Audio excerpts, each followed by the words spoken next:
How's everybody doing? That was weak. Let's try this again. So how's everybody doing? That's pretty much better. Clearly, we need to get you guys revved up because I want to hear it all the time to be fast and on the game. We don't have room to be average or even good. We do have to be excellent because obviously competition is quite demanding. So I've got stuff to present, I guess, which is very unusual for me because I usually don't use slides. So it's quite difficult for me. I was told that I'm supposed to use slides to help you guys move along with this. I'll discuss strategy. I'll discuss, I guess, the cool KRAs for 2016, and then answer questions. That's fair deal?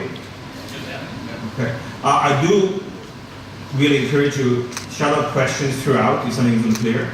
Because I want to be sure that you guys really have clarity about what it takes for us to be successful and what our strategy is.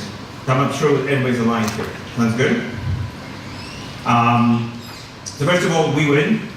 Who likes winning here? Yeah, good. And who likes to make money here? Yeah, good, that's even better. The hands move up faster, but they usually are correlated. So, but I think obviously for us, winning is an important aspect. But more importantly, also it does kind of encrypt our core values in the business, right? So working for customers always is very important. When I was in Beirut, it was 3-4 weeks ago. What was that? Must have been 4 weeks ago. When Danny called me fat. She's like, you're fat. The first thing, not hi. How are you? You're fat. It's hard. But working for customers always. One analogy I use is when you go to a successful shop, even a small corner store, they have to compete against big places, but what they do is they really make up in intimacy. Before you leave the store, they will ask you, was there anything else that we could order for you to take care of your business? Right? And I think that's one of the important aspects that we need to, working for customers always, is not only doing what they ask us, but more importantly, we need to figure out how we can be more helpful to them. Excellence innovation throughout, and this is important. I think I would say today we're the best in our execution on projects we've ever been. And yes, everybody will say we're not good enough. That's always going to be the case, okay? Because everything, what I think about, as good as we get, the competition will force us to get better. Okay? But we need to innovate not only on product, but also on how we sell and on our service. I think now that we figure out that software is valuable, let's add lots of service because we're the only ones who can provide service around our product, or can provide the best service around it. So let's make sure we do that. Power organization first. We got bigger. As a result, it's important to be aligned. But so I want always for us to check whether we are working in service of the big company and how we can make sure we align with the larger picture. Okay? Integrity, honesty, and passion. You know, there's lots of, I used to say, let's not be like Converse. They're gone now, so you cannot use it anymore. Let's not be like Volkswagen, okay? More topical. People in Germany appreciate that. And not short term, we play long term, while making sure that we exceed the objectives today. And it's an important aspect. We've been at it for right now 16 years. People always say we're a quarterly company. We're not. We report quarterly, but if you listen carefully to what we say on the quarterly calls, I always say that we look at the year in 12-month cycles, and really on a planning perspective, 3 to 5 year cycles. Okay? So I'll kind of walk you through that. So to me, if you're under pressure to try to discount the deal at the end of the quarter, Vishal and I and David will say no. I prefer for you to close next quarter at a higher value than this quarter at a deep discount. Okay? And that's part of the core values here. But also, we do invest, and I'm going to talk about what we're trying to do this year by trying to stir up more innovation, by trying to create additional business units to help us challenge of how we can use our platform more. Okay? This is not a presentation that I sent this morning, but irrespective, Well, I wanted to spend here and say thank you. Okay?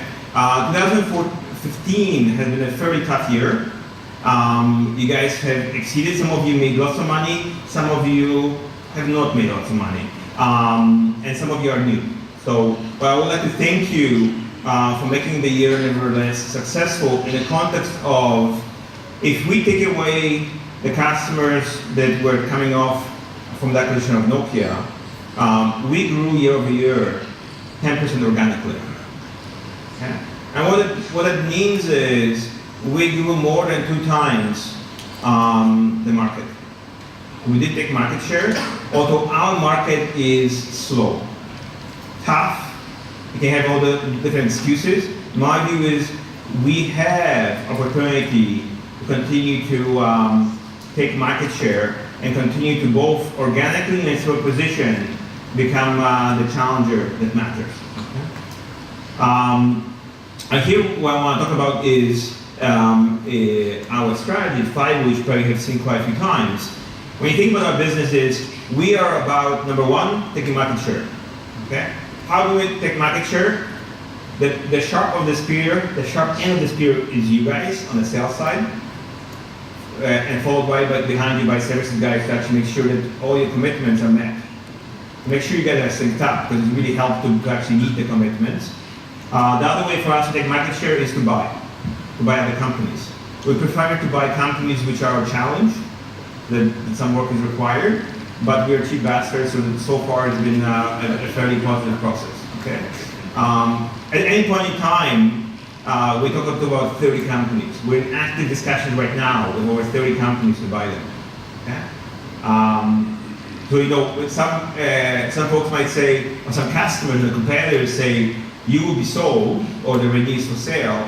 If we were doing that, we wouldn't be utilizing so much energy and time on trying to see how we can go and make the next move, how to get over $300 and over $400 million over the next couple of years.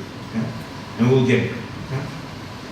So the idea for us is to drive a growth of between 10 to 20% annualized between the two, both organic and inorganic. Okay? So this is, our market is growing between 3 to 5% roughly, depending on who you talk with. And I guess Chris can talk to it a bit more later. And if we can achieve that organically and organically, our objective is to grow 2 to 4 times in our market growth, which means we take market share. Number 2 is be a great software company with great service. And there's a lot of debate. Some of you argue we don't do enough service. People say, why are we doing service? You do just software. The reality is, our software is complex. Would you guys agree it's complex? Yes. No shit, right? So it's like, yeah, it's really complex. And sometimes when you talk to people, it's really, really complex. It's like, we're not sure why it doesn't work, but but it's a good thing, because what it does is our customers need help, they need service to help them digest and make that software beneficial to their business. Would you guys agree on that? Yes. So what we need to do is sell them software, but sell them also services to help them make it useful, and then upsell them more software and services. So one thing I beg you is, do not sell all the features up front, because you guys would like to, throw in your grandmother if you can with the deal. Don't. Upsell your grandmother afterwards, okay? So that's a key thing, is to upsell it afterwards. We'll all make more money on that, okay? So I think the key thing we were trying to drive is we do want to make sure that we do more services. And we upsell also a lot of the smaller modules in our capability that we have in our portfolio, because we haven't done as good job as we have within new customers this year. That's fair? So I think it's tough. There's a bunch of aspects, but I think we know how to win new customers. We need to go deeper in existing customers, and it should be theoretically easier, right? It's probably more grinding, more work, but let's get close to our customers. This is where the biggest partner for sales is services organization. They spend more time with the customers than sales, right? Leverage that. They're intimate. Not that way, as you guys think, but intimate, okay? If you have to go that way, I support you, but It's amazing how it takes time for people. So that's 30 minutes, okay. Good. And we financial discipline. One of the things that David is known for is Mr. No. The idea is that it is very important for us to have lots and lots of cash to stay in the business. So here's the deal. The bigger the customer, the slower they pay. I think the slowest paying customer in our market is right now Telefonica. They pay 250 days after you invoice them. Just think, not after you've done the job, after you invoice them. Because they also ask you to resubmit invoice about 5 times. Font, sorry, we want now the number to be on the bottom, not on the top. That kind of stuff. But I just want to put in perspective. Would you want to be paid 250 days after the month ended? Not really, it kind of sucks, right? It's like you start at RedKnee, you wait most of a year, and then you get your first paycheck. That's a reality for the business. And our objective is to see how we can get money faster from them. So we're going to figure out a way to incentivize you to capture money faster. But number two, we have a fairly big working capital requirement in our business. Every work we do, we have to be financed our customer for at least a year. Right? But we need to be financially disciplined because some customers ask us to provide functionality, provide flexibility, provide agility, and they want us to finance. And they're a multi-billion company, we're not a multi-billion company. So we have to figure out, and this is for you guys to work with sales leadership, we are not going to meet every requirement of Huawei or Ericsson. We got to pay differently. Okay? If you're not paid by the book, we will lose up front. We want to be more tactical and more strategic on how we attack customer, how we change, because we shouldn't be bankrolling them. And I think if you talk to the right people at the customer, they don't expect us to. Procurement is a different story, but this is for you is to get intimate with challengers or with folks who will sponsor us in those accounts, practically to be able to win. Let's not play on the same terms as our big competitors. We don't need to, and we shouldn't. And that's the role of sales that plays. Because the idea for us is if we're financially disciplined, we will outlive all of our small guys, we will buy them, we'll have those customers recurring revenue, and you will have more footprint to go and extract value from. So a couple of things about what do we do in FY15, and then I'll kind of what are the highlights for 2000 over the next 3 years. Number one, we obviously finished the integration and the negotiation with Nokia to finish about the acquisition. We paid most of the earnout. Overall, I think we ended up paying about 42 million US roughly for the transaction, plus a lot more in other fees to deal with all the things that we've have acquired. And in the process, we raised over $100 million of debt. And I think cumulatively, because of the transaction, we raised about 125 million of equity. So we have the capital means to be able to do more. We have done more with acquiring both of Orga Systems, which we closed end of July, and also the small acquisition of Siemens CDC voucher management system, or e-voucher stuff that we also closed at the end of September. We're looking to do more, both big and small transactions, but the view for us has been we do have the right size to be a challenger and to win. But what's important is we can be a challenger, which I refer to as a price hammer for Huawei and Ericsson.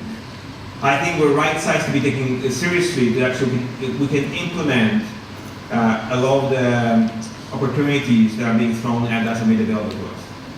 And I think we are today much more disciplined, that we are not chasing random opportunities that got to us last minute. The view for us is let's make sure that what we spend our energies on actually drives for us winning. So a couple of things about our next 3 years. So every year we review what we're going to do over the next 3 years. So what you're really setting up today is setting up the rest of this year, setting up for 2017, and potentially for some new customers, 2018, given it might take up to 2 years for us before we actually get to win. Great software company with a great service. So we are going to do cloud service, including managed service. We are going to try to do more consulting. We are going to drive and potentially acquire additional SI capability through acquisitions. So my view is we want to be end-to-end shop for our customers. Be great at acquiring market share. So it was interesting feedback from the folks who came at Orga and also I think from Siemens, CVC, is our first day experience in acquisition is getting really good. Right? I think we're getting better at integrating, we're getting faster at making decisions, and we get more clarity of what's going to work and what's not going to work. That's cool. And next is obviously be financially disciplined. We don't have a choice but to be really, really focused so we can be here for long term. Okay? You will get pressure on making sure that the deals are better. But you guys need that, otherwise you're all over the place. So, and you like some pain, otherwise you wouldn't have as much fun. Right? But actually more importantly is, what I do want to make sure is you guys make a lot more money. Okay? That actually is, when I look at stats, is I want to make sure that some of you take on bad habits, so you need more money, so this way you're more motivated to sell. So, some of you have bad habits, but you can sell more, support them, but I won't judge, put not to judge. What are we in business of? Right? I think it's important to remind that we do make software and we want to provide a full array of services to help our customers monetize their business. Our core today is supporting our communication service providers, which is really providing both mobile and any play to be able to provide them from provisioning and customer onboarding all the way for them to get money in the bank and everything in between. Both this in the network aspects as well as moving more and more on-device aspects. That's important. And we want to be really, really good at that. Okay? I want us to be the best in the marketplace, and I do ask every customer who we can learn from. Challenging enough, it's been harder lately because our customers now and then say, this is the best. And the next year they say, well, we don't want to talk about that anymore. And it's usually, it has been Cisco, and historically Oracle was there, then it fell off for a bit. But I would say we have to learn not only from our competitors, more importantly, to learn from other industries. And I think part of our strategy is to leverage our platform and address other non-communication service providers in the industry by working both directly and through partners. Okay? And that's going to be a path reminiscent of how we started RedKnee, which is we're going to create a few small teams. They will be stressed, underfunded, but challenged, and go win a bunch of different new segments in the business. Okay?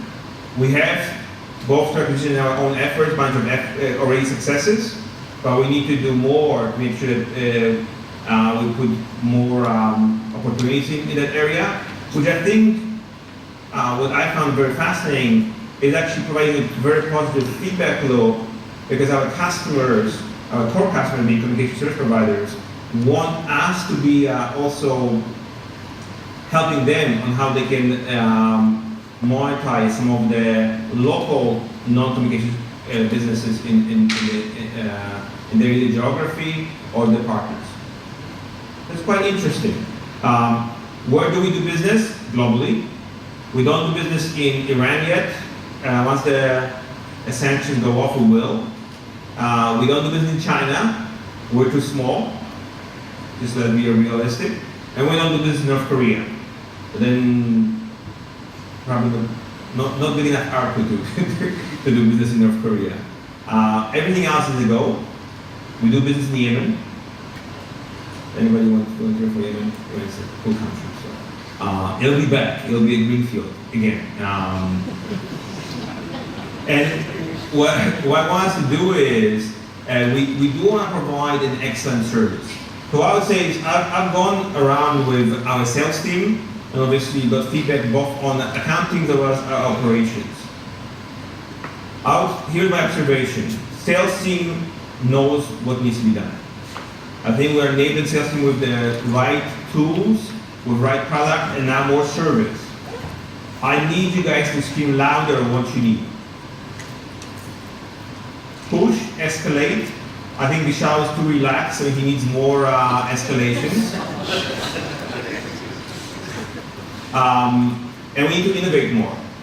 Innovation happens not in our lab, not in customer minds, it happens at the intersection. Okay? We shall seek to understand, and it's not necessarily what we're being told, we need to really interpret. And this is where we have lots of smart people, almost 2,000 people today, around the world in about 50 countries. We have insight, and we have the capability and experience to be able to address all the complex problems. That's really cool. I'm really, really proud when I go to account teams how much insight and how much good we have done for our customers. And customers say that, if customers are happy, trust me, they're very quick to volunteer information. If customers are happy, they're also very quick to volunteer. And I love the meetings where there's the CEO and VP of operations. CEO says, great, great, great. Let me go and hammer you. And VP operations will tell me all the bad things you've done in our business. And say, no, everything's good. And you can see disappointment on the CEO. This face going like, I was hoping to hammer you, but what happened here? The issue is also sometimes we get forgotten. We're so good that we get forgotten. So now and then we need to orchestrate maybe a tiny outage. Don't think about it. Don't even think about it. Don't even joke about that. It's really bad. So, the Internet of Things. I think everybody talks about it, a lot of hype. Our view is the world is going to be interconnected. No shit. What our value is two things. Help our customers, being communication service providers, figure out how to make more money from it. But more importantly also, help enterprises to deal with the connected environment. How they can change their business model with using of real-time platforms to be able to change their both experience and go-to-market offerings that they might not be able to provide because historically maybe they've done just purely invoicing. So let me talk about what we want to do this year. A couple things. Retention, employee retention. I do worry about retention. We actually had a very good retention for the last couple of years. We are surgical, we'll make changes where required. If you don't sell, we will support you in changing your career opportunities. But the view for us is retention actually is important to drive corporate history and ability for us to improve as a business. So actually, everybody on the exec team worries about it. We discuss it, and there's issues we usually figure out why and what we can do structurally to address it. Customer responsibility, that's key for us to remain in business. That's why what kind of leading indicator which we discuss every day is what we see from customer issues. So any trouble tickets and outages we see in the business. But I want to make sure that customers are not only that we do a good job for them, but we also positively commercially with them. If everything is great, but we're losing money on an account, the responsibility is red. Okay? So the idea is it needs to be a balanced picture, that we provide great value, but customer has to be a customer that pays, not a customer that just takes. So we've got a few customers that seem to forget that paying is part of the definition of a customer. But we're working on it. And it's interesting, we have been of a mentality of customer for life. And some customers, who I think about here in Nepal, who've gone through real disasters, now they're paying. They've been under a lot of pressure, they're paying, and I would say if we were some people told us that we are not harsh enough with our customers. I would say we strike a balance, and we need to, as an organization, continue to kind of challenge ourselves whether we are too lenient or too harsh to find the balance. Because once again, we are long term, and we do want customers for life. Continue to make sure that we have a downtime reduction. Really, what comes down here is more of our root cause tools for our operations to make sure that we collect information and provide them minimal service impact. I would say I get the reports and so the reports that Kristen had provided. Awesome progress. From where we first started after coming over from NSN, awesome progress and continue to be tighter integration between our operations and our R&D functions. But as our customer in Japan has told us, is what? We can do better. Because even one subscriber being affected is an issue. So it's kind of interesting. Customers are also teaching us across different regions of how we can get better. Orders, we got feed the beast, as always. Revenue, kind of important. You guys want to get paid, I want to get paid, everybody wants to get paid. Your partners, spouses, family want to get paid. It's kind of interesting, but so we need to make revenue. Recurring revenue is key. So we want to continue to drive recurring revenue and EBITDA. We're driving for 20% EBITDA for one reason, to be able to have leverage to buy more companies. Okay. This would give us roughly about $150 million in additional in leverage to be able to acquire. So for every dollar of EBITDA, we can get between $3 to $4 of debt. That's being conservative. The banks are seducing us to do it up to $6, which we are not there, because I think our view is to remain conservative. Gross margin, 60%. I'm less worried about it today, especially as we drive services. The key thing is for us to make sure we're bottom line profitable. And cash flow. That's an important aspect for us. We got to collect cash. We got a bunch of obligations in 2016 to pay. We're paying the last of the money to Nokia. We're paying some of the employees that have left. We're paying them the money. So we got to generate cash and then we got to pay the cash out. And the view for us is we will see at least one medium to large acquisition next year. Is the objective if we do it right. But probably going to acquire a few small companies as well along the way. Those that might not necessarily issue a press release, but will continue to acquire to just move the business forward. And the non-telecom, the view is for us organically to do 10 million. We might do more through acquisition. That's kind of the view. Is that helpful? So, I'm a little bit like Memento. If you guys tattoo it on your body, I will pay you money. Every year I offer that. I haven't spent much money on it, but if you tattoo it, I will give you money. You're on. You can negotiate and see how good you are. So.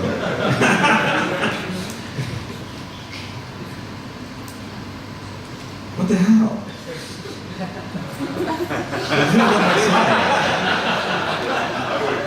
I'll roll with that. I'll just roll with it. I provide slides. You don't use my slides. Like, what is going on? What kind of operation is this? So, I get asked a lot, what are we trying to do? But this is very important. I got challenged a lot by when I spoke to the Orga team the day of 3 days after we acquired closed acquisition. So we got $1 billion. They said, oh my God, you're as insane as the CEO we used to have, and he blew up the company trying to get to $1 billion. I go, shit, that's a good way to start. So let me explain how we got to get there. Number one, our view is we need to continue to grow organically, but we need to also move on acquisitions.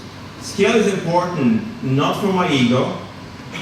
For some of yours, it's important, but scale is important in order for us to get access to business and have economy of scale and economy of experience. It also gives us access to financial tools to be able to continue to acquire and be able to finance some of the deals that customers are requiring us to finance. That's the reality. We're in a space of very, what I call mission critical software. Do you agree? Our customers do not and cannot afford for our software not to work. To continue to do that, it's actually expensive to do. I don't care where you do development, we require scale to be able to maintain the complexity of software and support ongoing evolution of features, prioritization, to be able to drive also, and then finance a bunch of things which will for sure or likely fail. Okay? So scale is important. So our view has been, we've made so far 5 acquisitions in the history of RedKnee. A few small ones, 1 big one, 1 medium size. That's fair? And the view for us is retain customers, do an awesome job, do more with customers, repeat the cycle. What it means for you is 2 things.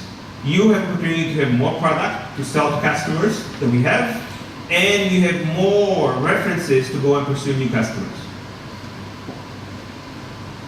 And the view for us is, this will take 5 to 8 years. Okay?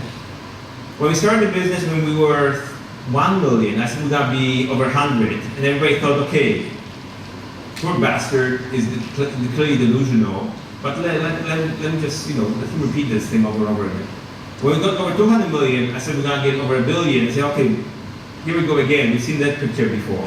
This is by US dollars, or whatever the currency is strong at the time, because the currency changes, but this is not the 1 billion of the local money, because that we're probably there. So that's important. But I think from my perspective, what I do want to make sure it's clear is, this is not going to be overnight. It's going to be serious. We probably can do 1 acquisition, probably 1 big one, every couple of years. We can probably do a few small ones. And our industry in telecom space is growing 3 to 5%. Yeah? So that will take its own pace. The view for us is what's important: $1 billion in revenue, 200 plus million in EBITDA US, which puts the company probably in a valuation of between $2 to $3 billion, roughly. So that's kind of the journey we're on. I got asked recently, well, you will get acquired before you get there.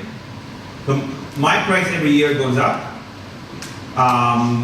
And I think I spoke to the top biggest investors. So I'm one of the largest shareholders in the company, but there's about 10 big institutions. Fidelity is a multi-billion dollar, that's what, $3 trillion fund. There's a bunch of big funds that invest in RedKnee. And we spoke to we had about 25 meetings 4 weeks ago, just to figure out where they're at. And we probably need to be at $10 to $12 before we, at current size, before we would partner the company. It's not that way long to go. We're about between $4 to $5 a share right now, just to give you clarity. The view is, a couple of things why we're doing this. Number one, I think our customers deserve a credible alternative to either Huawei, Ericsson, or anyone else. Would you guys agree? Yes. Let's try this again. Would you agree? Yes! So I think, number one, I think in service of customers, it's important. Number two, we will all learn a lot on the journey. Would you guys agree? Yes! I think we all want to learn and kind of get better on it, right? And number three, I think it will, on the journey, I'm hoping that all of the investors made tons of money, and you guys would like that, didn't you? Yes. Well, that was really weak. Like, seriously. Okay, that's it. Let's do this. We're recording this. We'll figure out who was in who didn't care about that angle, and give it to people who were more enthusiastic about it.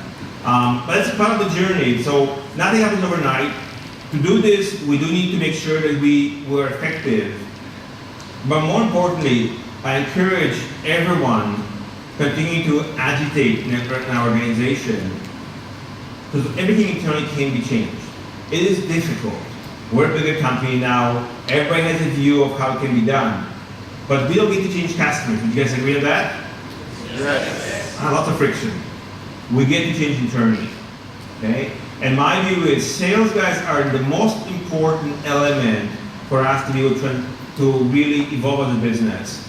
Because you have the power of the account saying, hey, if we want to do more business, we need to do X, Y, and Z. And everybody will tell you you're wrong, but we need to be customer-facing focused to figure out how we take our product and the market strategy and combine it with what market is telling us. So I don't let us become a company that's big and dumb, okay?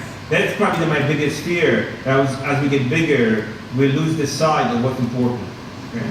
And I can tell you when I speak to all of you on sales calls, I get you guys understand customers. Okay? You understand what's important, you're close to it. Make sure you're loud enough internally to help us continue to evolve so that we don't lose sight of what we're here for. Is that fair? Yes. Okay. Let me see what else we can slides. Okay, this is a good slide. Do we do questions now, or what's the deal? Questions, okay. You better have questions.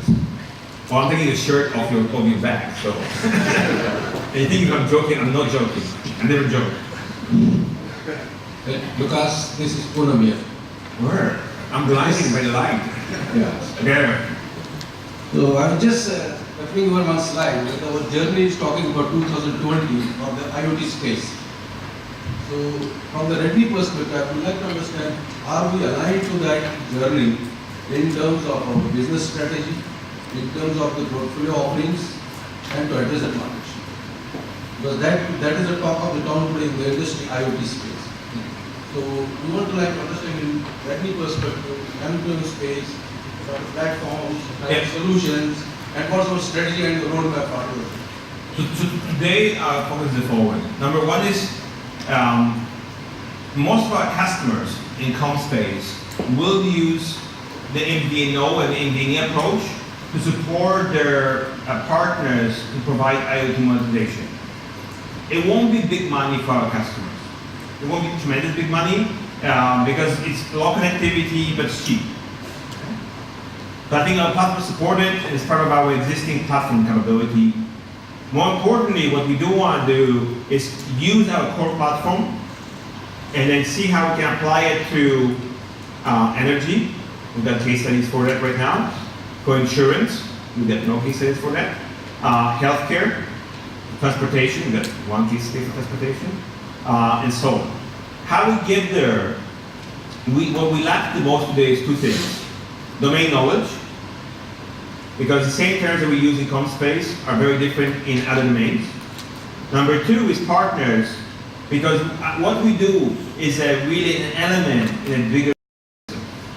So we've done a pretty good job in building our partnerships in energy, right? Plus we're ongoingly expanding our capability for energy capability.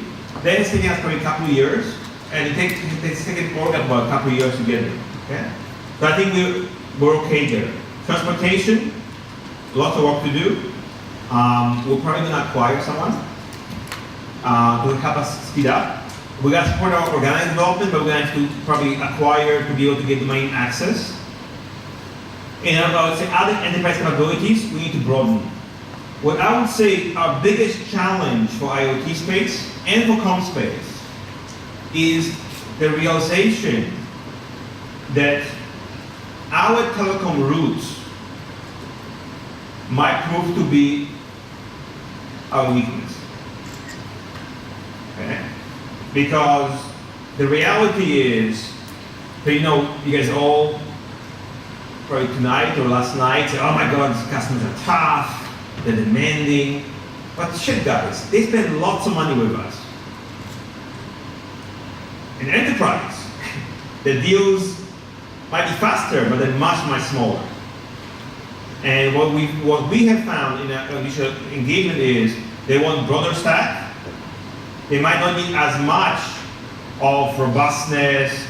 They definitely want much less hardware, or they want it in the cloud, and they want to pay you, a couple $1,000s a month. They're not going to do much over capital up front. So we need to innovate on our solution. How do we make it lighter touch? But also on our licensing, or maybe go to market, how we monetize our own offering to make sure that we can address many more capabilities. Okay? And what I'm referring as the business-to-business model that we today have, because we sell mostly to other businesses. We will probably venture and try to see if we can capture a segment of business to consumer over the next 3 years. And why we might venture it might not be successful, but I tell you, I'll generalize, we as a company cannot think to consumer at all. We're completely confused about that, but that's my observation. But we might need to do that purely to gain appreciation of what our customers are going through. And it might be, we'll do it as a project or maybe as a small team that will pursue it and see how it progresses. It might be great success, but we also deal with a lot of failure in the business. Right? Now, how important is it in our business? I provide a monthly report on all the non-telecom activities right now to the board. In addition to what we do in our core business, I do provide monthly view to all of our stuff beyond telecom. So it's important, but also it's a part of a journey where you will see us both invest and acquire to be able to actually realize the strategy. Most companies in our space, being in the telecom space or communication space, have not been necessarily successful about broadening to enterprise.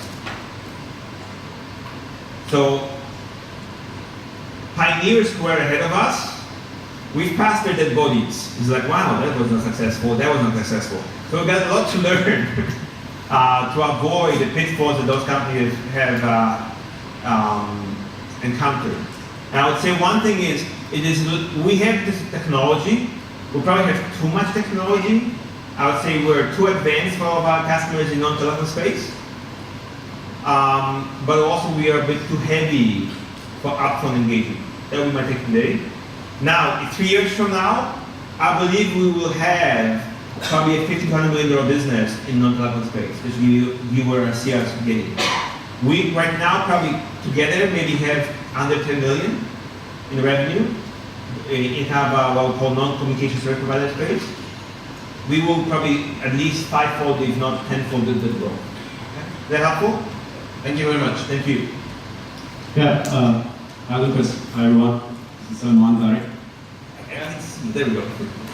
Okay, so my question is about how the monetization market is valued by investors. Yeah? So we've seen in the last few examples, Commerce almost getting 1 time the size of their revenue. Yeah. Are the monetization companies seen as futuristic by the investor community?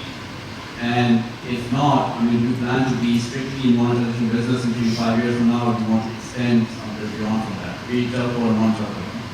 So I think, number one, I think, I'll split the question into 2 parts.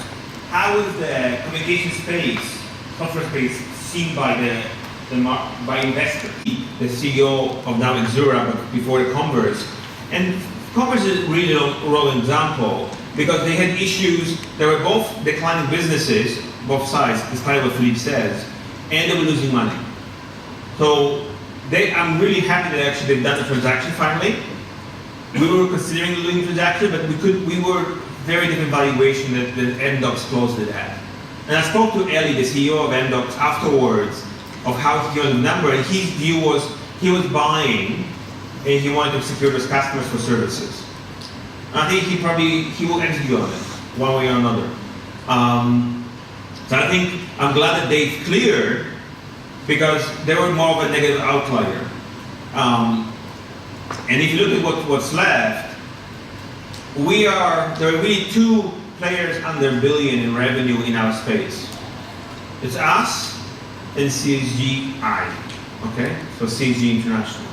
But most of the business from CSG is really processing, and it's mostly US based. The global business has been suffering and declining. And then you've got the multi-billion-dollar companies, Netcracker, Amdocs, and then the divisions of companies being Huawei, Ericsson, bit of ZTE, and bit of Lucid. Okay? But tough space, nobody is necessarily growing rapidly or making a big difference, right? So tough space, that will eventually stabilize as it happens with market forces. And I think customers are realizing it's a bit scary. They don't have enough competition. They're used to having teams of folks in RFPs. They're fewer than ever before. Where we see our business being probably broader enterprise play, where telecom will be one of the BUs or business units within that, where we will share platform. But our view is to really deal with business model analytics and what we call customer management. Okay? Today is subscriber management or enterprise management. And this definition of customer might evolve with time. And then how we're going to get through the journey will be a combination of our continued innovation, where we have 800, 900 people in R&D, which, I think we're going to, I'm not sure if Ralph, you're talking later, but Ralph spoke to the board about our initiatives to drive more innovation that Roy has started earlier this year, and we're going to continue with that. So the view for us is, how do we continue to find new ways to evolve our software, but also we will need to acquire more domain knowledge from other industries to really diversify, because our customers will get diversified. But if I think over the next 3 to 5 years, we're probably going to be more a broader company, and I think about either, I mentioned SAP, the multi-billion, typical, any other of those plays, we will go across multiple industries. Lucas, I saw outside that we have, in the policy control, we have prominently displayed the name Nokia. It's Nokia/PCS. Do we have a formalized partnership with Nokia in some areas to sell? And how does the just previous acquisition of Alcatel-Lucent come into this here? Okay, so yes, we do have partnership with Nokia. PCS, we're one of the 2 vendors for PCS. Soon to be probably over next year, the only vendor left with them, but it's in discussion. And we do about 15 to 20% of business with Nokia today, of our business. And we have been so far probably more prominent on policy. Well, one thing I would say about policy as a product is going away. It's got probably more of a feature of our offering than anything else. So in terms of, that's the nature of our business. What used to be a product becomes an element in lists of functionality. So, nothing is still, and everything over time gets commoditized. To answer your second question, I get questioned a lot about what's going to happen between Nokia, what's happening after Nokia closes that acquisition of Alcatel-Lucent, which they will close sometime next year. I spoke to Rajiv this summer, and we formally expressed interest in potentially acquiring the assets from Alcatel-Lucent on the BSS side. Bhaskar, who used to run Oracle's division, now is running Alcatel-Lucent, and he will be the executive running what they refer to as application analytics in the new combined organization. That was announced, I think, 3-4 weeks ago. I don't know. I don't think Rajiv knows what they're going to do yet.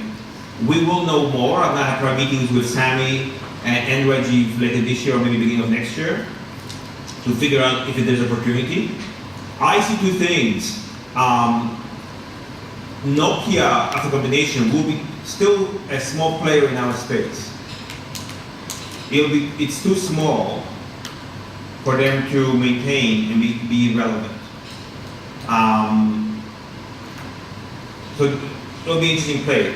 My hope is that we become a partner for them and we do what we've done with Nokia in the past, but we will tell. I see competitively, I think we can take on SurePay as a platform, especially given what their track record with customers has been a bit challenging, but we'll see how it plays out. Once again, it becomes incumbent upon us. I see us probably having the best technology right now, as a platform-wise. We need to have a lot more service. I think we are lagging there right now, but I know an executive who will help make a change for that. So hopefully that when he or she accepts, to help us advance that. And then we want to drive, I think we can be quite competitive. I see Nokia continue to be a very relevant partner for us. And I think we will be able to also partner with others to challenge both Ericsson and Huawei. Any other? I think it's the Last one? last question.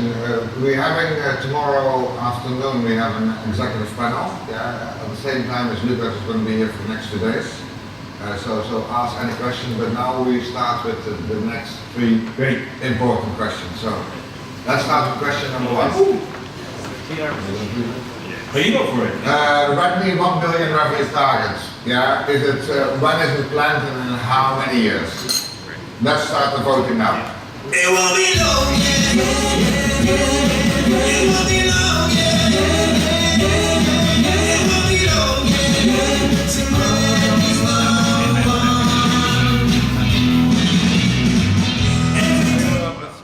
And the answer is Lucas? Yeah, 5 good, good. Very I good. you are really slow, that's all I'm saying. You need to be faster, guys. I'm disappointed in the ambition of 1 year. I know, yeah. Question number 2.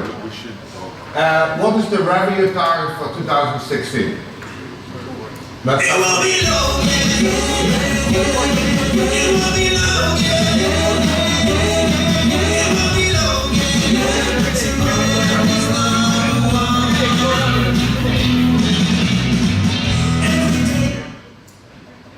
And of course, Okay, whoever answered 1. we can show it. That was definitely no. Anything 2, 3, 4 are good. Everything 1. Alright, last question. Who in the executive team were one of the 4 founding members of RedKnee? What the hell's that? Who came up with that? Okay. It won't be long, yeah. It won't be long, yeah. It won't be long, yeah. Tomorrow's